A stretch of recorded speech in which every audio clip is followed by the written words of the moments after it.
So Tanishq, welcome. Welcome to Spotlight by Brand Studios. Thank you so much. Thanks for having me. Could you please brief me that what Indian startup community is and Sure. what area of operations you do and which kind of industries you are specifically For catering? sure. My name is Tanishq. I run India's largest founder investor community called as TISC, the Indian startup community. That's what we are called. If someone wants to search it up, it's tis.community. That's what you search, and then it land up on a page, and then you can join the community. We are a vibrant community now of the top founders and investors in the country. About 6,000 people are a part of it in some form or fashion.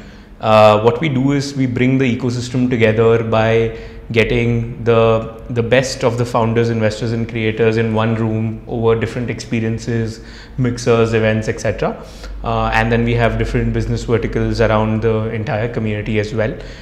It started as a passion project and it continues to be, and we run it like a non-profit, and it's an initiative for just growing the ecosystem and the community. And just happy to see what is also happening here now in Hubli, and just here to support it. So this ecosystem, does it operate only for people from Mumbai or No, it is so open for any other? We have pretty much a global ecosystem for people coming from the Indian ethnicity. So most Indians are a part of it, but then we have a bunch of folks from across.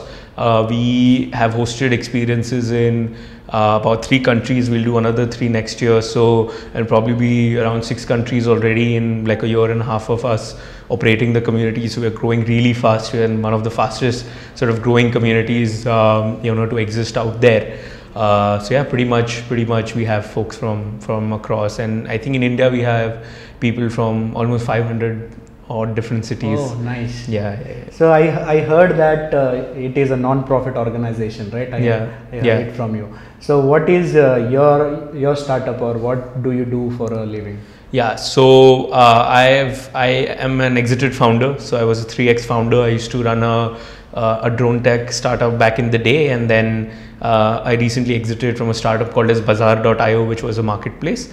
For a living now, I act as a consultant to a bunch of startups, and I also invest. So pretty much actively investing in a bunch of startups across the circuit and who are a part of the community. So we are sort of running a pseudo syndicate, and then just a bunch of things around that.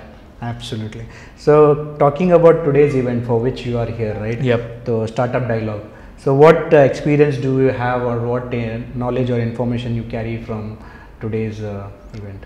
What do I take away? Takeaway. I think just the takeaway is that a vibrant ecosystem can exist literally anywhere in the country. This is the first time for me visiting Hubli. I was pleasantly surprised with the quality of startups and ideas, and the people and the ecosystem, the infrastructure which is out there to support the growth of startups. And I think this is not even the startup decade, right? This is the startup century for the country. Until and unless startups come out of cities and towns and areas like these, what is the point of everyone just sort of getting in the bandwagon of educating, learning so much, right? Until and unless startups and real businesses come out of places like these, right? So I'm pleasantly surprised. The takeaway has been pretty much that, to just see the ecosystem growing, and just makes me happy. Oh, nice. Yeah. Then. Whatever interaction you had with the people who have been here, right? So what the change or the different things you experienced compared to the people who have operating or interacting within your region?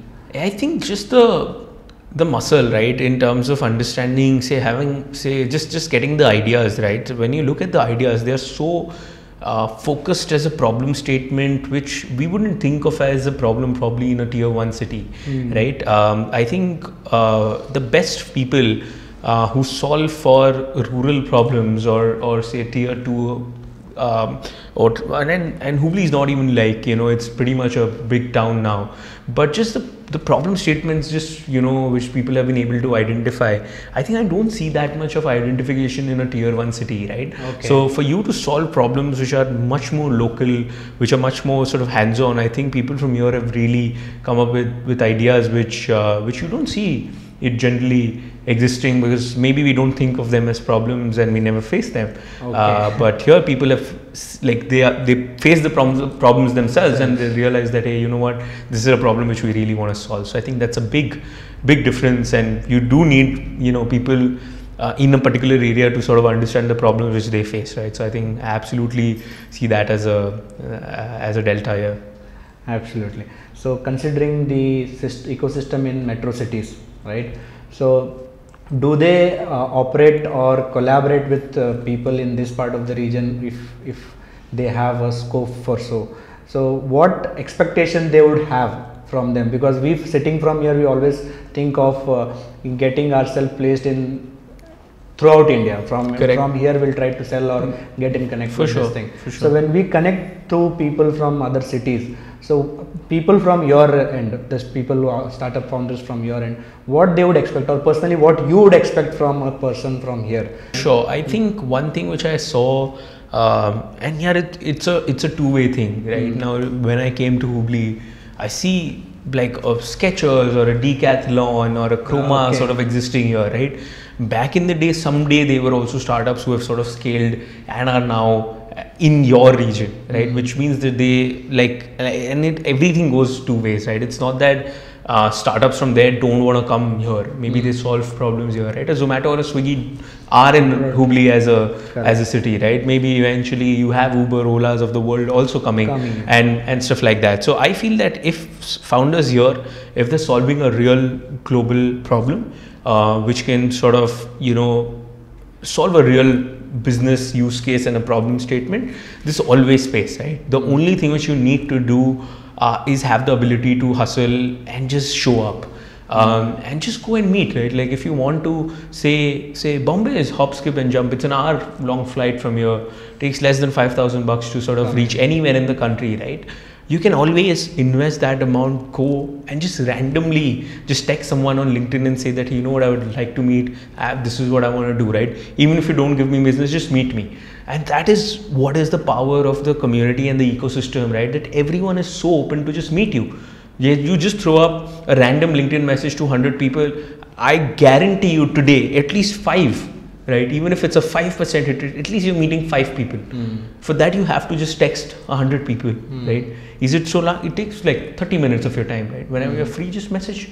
See if someone tells you that, okay, I am open to meeting you. Why would you not sort of just? So I think just that hustle of going and meeting and building a network, and that's what we also really want to do at the community, right? Give people the wings to sort of fast track, just sort of meeting the right people so that it can increase your business in some form or fashion. The problem which people face here is to find a seat on the table, right? This is what we say, that we're always fighting for a seat on the table, but sometimes, you know what, like for example, an event like this, right? You created a table of your own and then you invited people over, right? And now people are coming and talking to you, so everyone's open to just talking. Correct. You just need to find the right table and the right seat, and I think a lot can happen. So yeah, that's my takeaway. Well, through the discussion what we had right now, so I have understood so many things and have few pointers to execute right now after this interview happens. That is basically of being open to interact with any person in the social media. So that's how it was like. For sure. It was really nice talking to you. Likewise. It was absolutely wonderful and exciting to know about the Indian startup community. Thank you so much. Thank you so much. See you. Thank you.